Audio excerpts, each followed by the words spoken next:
I used to look at it as a sign that the Church of Jesus Christ of Latter-day Saints was true, that we didn't have paid clergy or any kind of member of any ministry that attended divinity school and got diplomas from men, rather than being called of God and being led by God.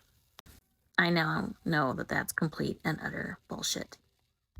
So let's review the careers of some of the men that had the most influence on my life.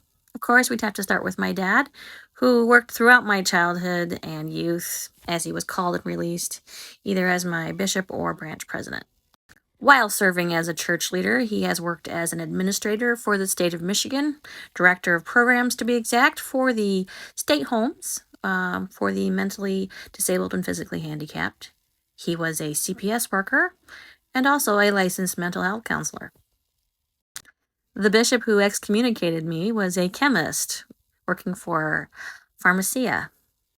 The bishop who let me back into the church was a chemist for Pharmacia. The stake president who worked with us while I disagreed with the church who was trying to let my abuser back in, he was a MSU college professor. The bishop who caused my 12-year-old daughter severe trauma due to Mormon purity culture, he was a retired executive with General Motors. The asshole bishop out here in Montana that I got in huge fights with in the first branch we landed in, he was a retired executive with Chevron. The stake president in that same case was a very wealthy rancher, and now he's a Area Authority 70.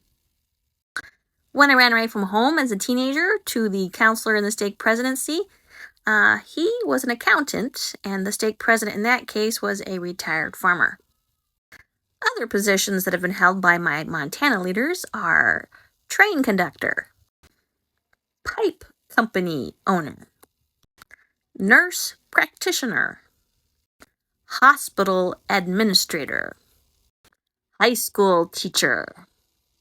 With the stake presidency in these cases, stake president was a dentist, and his asshole counselor was a bank officer at a credit union.